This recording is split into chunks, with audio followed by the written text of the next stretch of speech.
Ulasan film minggu ini dibahas tuntas atau tidak setiap minggu. Halo teman-teman, nama gue Igede Mika, kembali lagi di Jamkat. Kali ini saya akan membahas film Secangkir Kopi Pahit di tahun 1985, Saudara Teguh Karya. Jadi cerita film ini menceritakan kisah hidup tentang Togar gitu. Togar yang merantau ke Jakarta gitu awalnya mengambil kuliah hukum, tapi ada lain hal, maka dia tidak melanjutkan kuliahnya dan bekerja di pabrik semen. Nah, ketika bekerja di pabrik semen, si Togar ini bertemu dengan teman atau kawannya di sana yang menawarkan dia bekerja sebagai jurnalis. Kemudian Togar bekerja sebagai jurnalis dan sibuk gitu menangkap narasi yang ada di Jakarta sampai akhirnya dia tidak mengabari kabarnya ke ibunya. Singkat cerita, Togar akhirnya menikah dengan Lola. Lola adalah seorang janda gitu yang bekerja sebagai pelayan di salah satu warung pemilik orang Cina. Nah, di sanalah akhirnya Togar dan Lola membangun rumah tangganya sampai akhirnya mereka berdua pulang ke rumahnya, ke kampung halaman Togar. Dan di sana terjadi konflik, yaitu ibundanya Togar merasa kecewa gitu karena Togar tidak mengabari tentang kehidupannya di Jakarta. Nah, dari cerita tadi secara narasi film ini bergerak mundur gitu seperti alur investigasi gitu.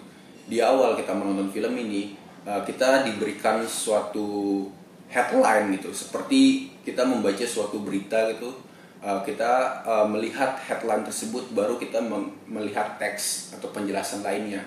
Jadi struktur atau konstruksi di film ini kita diperlihatkan dulu suatu kejadian gitu tanpa kausalitas yang jelas gitu, seperti sebuah headline gitu yang besar atas kematian Lola itu sendiri gitu.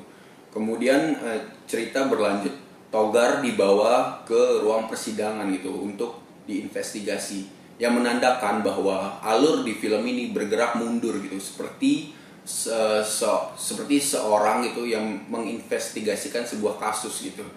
Nah, kemudian narasi bergerak dan bergerak terus mundur ke belakang gitu. Kemudian yang menjadi puisi di dalam film ini adalah struktur narasi di film ini yang berbentuk investigasi. Namun pekerjaannya si Togar merupakan seorang jurnalistik yang juga menginvestigasi atau mencari sebuah kasus gitu mengenai permasalahan yang ada di kota Jakarta. Lalu gimana kedua struktur narasi di film dan gimana tangkapan kamera di Togar ini ikut mengkonstruksi atau menggambarkan gitu permasalahan lanskap di kota urban dan juga kondisi sosial historis pada masa itu. Yang menjadi menariknya di sini gimana tangkapan itu dikelola gitu. Si Teguh Karya ini mencoba gitu mengambil suatu setting realitas yang sebenarnya gitu. Dia tidak menggunakan suatu syuting dalam artian sistem studio atau menggunakan ruang artifisial. Jadi di dalam film ini itu gimana dua sudut pandang itu, kamera di film dan juga kamera yang Togar pegang sebagai jurnalistik itu benar-benar dimainkan gitu. Gimana keterhubungan ini bukan menjadi suatu benturan gitu, tapi sama-sama menangkap realitas atau menjelaskan konflik yang ada di dalam film itu sendiri gitu. Contohnya di adegan Togar ketika membidik suatu kasus kecelakaan bus gitu yang menyebabkan korban jiwa. Nah, di situ ada permainan gitu antara kamera film yang meliput Togar.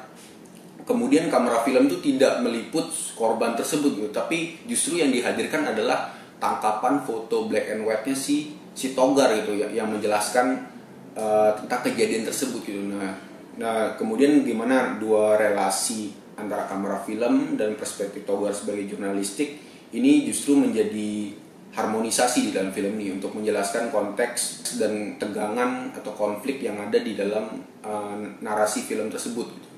Kemudian narasi bergerak maju lagi, kemudian ada sebuah kehadiran dari negara gitu. di dalam film tersebut, yang dimana narasi bergerak di kota Jakarta kemudian balik lagi ke sebuah ruang persidangan itu. Yang ini menurut gua menjelaskan bahwa narasi film ini sudut pandang dari persidangan itu sendiri gitu. Dan ini juga menjadi pembabakan gitu kalau kita melihat ketika di adegan teman-temannya Togar gitu berbicara tentang si Togar, tapi tangkapan kameranya justru dihadirkan di ruang Jakarta, namun suaranya itu seperti pengakuan di ruang persidangan. Dan menurut gue ini suatu eksperimentasi si Teguh Karya yang yang menjelaskan gitu bahwa narasi film ini itu bergerak di dalam suatu persidangan, yaitu merepresentasikan kehadiran negara itu sendiri gitu. Nah, lalu gimana sudut pandang atau pengakuan dari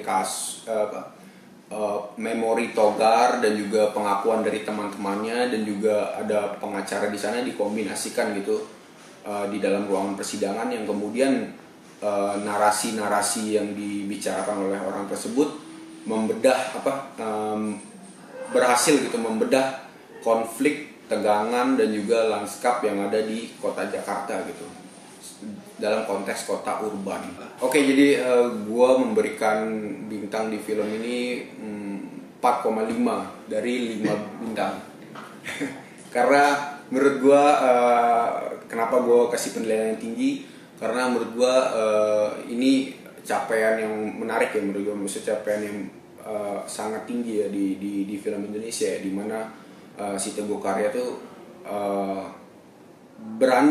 berhasil gitu menangkap suatu kondisi yang relate sama, ada relevansi dengan kita, dan juga sangat jujur gitu melihat kondisi kota Jakarta di masa itu, pergulatan sampai situasi dan kondisi kota Jakarta di masa itu. Bahkan kita bisa menarik juga berbagai permasalahan di film ini yang masih relevan sampai sekarang. Dan menurut gue jarang gue menemukan sutradara atau filmmaker yang berhasil menangkap hal-hal yang ada sebenarnya di realitas gitu, bukan sekedar cuman pencapaian dramatik aja. Dan menurut gue ini keunggulan di film ini sih. Sampai bertemu lagi di Jamkat edisi selanjutnya dengan film dan ulasan lainnya. Dan jangan lupa like, comment, and subscribe. Dadah.